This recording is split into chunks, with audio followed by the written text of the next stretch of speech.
Welcome to Shahi effect. പിന്നെ സ്ത്രീകളോട് ഏറ്റുമുട്ടിയ ആരും ഇതുവരെ ചരിത്രത്തിൽ വിജയിച്ചിട്ടുമില്ല എന്ന് പിണറായി വിജയൻ മനസ്സിലാക്കുന്നത് നല്ലതാണ്. അതുകൊണ്ട് ഞങ്ങൾ ആവശ്യം ഇനി നീട്ടിക്കൊണ്ടുപോകണ്ട, ദുരഭിമാനം കാണിക്കണ്ട.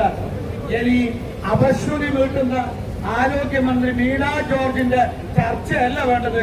മുഖ്യമന്ത്രിയാണ് ആശാ വർക്കർമാരുടെ ചർച്ചയ്ക്ക് വിളിക്കേണ്ടത്, നേതൃത്വം കൊടുക്കേണ്ടത്, പരിഹരിക്കേണ്ടത് എന്നാ പറയാനുള്ളത്. പിന്നെ മറ്റൊരു കാര്യം, കള്ളക്കണക്കെന്നും പറഞ്ഞിട്ട് നിയമസഭയിലും ഈ കേരളത്തെ ജനങ്ങൾ തെറ്റിദ്ധരിപ്പിക്കാൻ നോക്കണ്ട. ഏറ്റവും കൂടുതൽ കൊടുക്കുന്നുണ്ട്. ഞാൻ ചോദിക്കുന്നത് 7,000 10,000 വരുന്നു. സിക്കിം സർക്കാർ, BJP ഭരിക്കുന്ന സർക്കാർ അതിനേക്കാൾ ഇതിനേക്കാൾ കൂടുതൽ അവിടെ കൊടുക്കുന്നുണ്ട്. NDA സർക്കാരാണ് ആന്ധ്രാപ്രദേശ് ഭരിക്കുന്നത്. അവിടെ 10,000 ഓണറേറിയം ഉണ്ട്. അതുപോലെ തനിക്ക് വിരമിച്ചു കഴിഞ്ഞാൽ വിരമിച്ചു കഴിഞ്ഞാൽ ആനുകൂല്യം കൊടുക്കുന്നുണ്ട് 2 ലക്ഷം. ഇത് NDA സർക്കാരാണ്. ഈ മാതൃക സ്വീകരിക്കാൻ LDF ഗവൺമെന്റ് തയ്യാറാകണം എന്നുള്ളതാണ് ഞങ്ങളുടെ ആവശ്യം.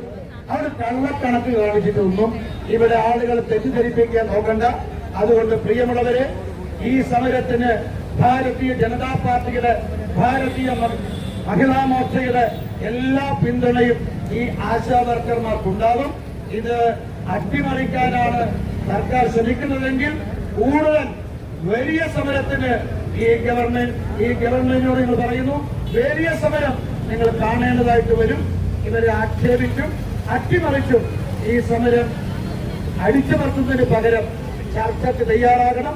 മുഖ്യമന്ത്രി ഈ ചർച്ചയ്ക്ക് നേതൃത്വം കൊടുക്കണം എന്ന് മാത്രം സൂചിപ്പിച്ചുകൊണ്ട് കഴിഞ്ഞ 22 ദിവസമായി സമരം ചെയ്യുന്ന ഈ ആശാ വർക്കർമാർ സഹോദരന്മാരെ നിങ്ങളോടൊപ്പം, നിങ്ങളോട് തോൾ ചേർന്നുകൊണ്ട് ഈ മനുഷ്യത്വപരമായിട്ടുള്ള ഈ സമരത്തില്, ധാർമ്മിക സമരത്തില് നിങ്ങളോടൊപ്പം ഭാരതീയ ജനതാ പാർട്ടിയും ഉണ്ടാകും എന്ന് ഉറപ്പ് നൽകിക്കൊണ്ട് ഞാൻ എന്റെ വാക്കുകൾക്ക് വിരാമമിടുന്നു. നമസ്കാരം.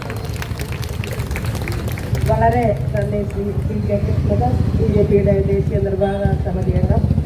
ഇവിടെ MLA-മാരായ ശ്രീ മോൻസ് ജോസഫ്, മാണി സി കാപ്പൻ, ഷംസുദ്ദീൻ, മുൻ MLA ജോസഫ് പാഴയ്ക്കൻ, അതുപോലെ തന്നെ ഫ്രാൻസിസ് ജോർജ് MP തുടങ്ങി നിരവധി ജനപ്രതിനിധികൾ എത്തിയിട്ടുണ്ട്.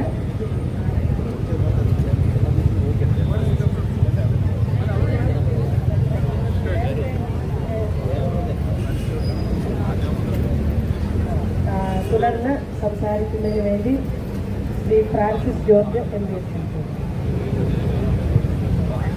ആദരണീയരായ നേതാക്കളെ, പ്രിയപ്പെട്ട ആശാ വർക്കേഴ്സ് ആയിട്ടുള്ള പ്രിയങ്കരായ സഹോദരിമാരെ, സുഹൃത്തുക്കളെ, വളരെ നിർഭാഗ്യകരമായിട്ടുള്ള ഒരു സാഹചര്യമാണ് ഈ പ്രിയപ്പെട്ട സഹോദരിമാരുടെ കഴിഞ്ഞ 22 ദിവസമായി സമരം ആരംഭിച്ചതായിട്ടുള്ളത്. ഇത്രയും നിർണായകമായ ഒരു വിഷയം ഉന്നയിച്ചിട്ട് അതും നമ്മുടെ സമൂഹത്തിൽ ഇത്ര നിർലോഭമായ സേവനം, പകലന്തിയോളം വീട് വീടാന്തരം കയറിയിറങ്ങി എവിടെയാണ് കുറവ്, എവിടെയാണ് പ്രശ്നമെന്ന് മനസ്സിലാക്കി കഷ്ടപ്പെടുന്ന, മഴയത്തും വെയിലത്തും കഷ്ടപ്പെടുന്ന ഈ സഹോദരിമാരെ, അവരുടെ ഏറ്റവും ന്യായമായിട്ടുള്ള, ഏറ്റവും പ്രാഥമികമായിട്ടുള്ള ഒരു ആവശ്യം അതിനോട് മുഖം തിരിച്ചു നോക്കുന്ന, അതിനോട് ഇത്ര എന്താ പറയുക, ധീര്യമായിട്ടുള്ള ആരോഗ്യം ഒരു ഗവൺമെന്റ്, അതുപോലെ തന്നെ ഒരു സംസ്ഥാനമാണ്.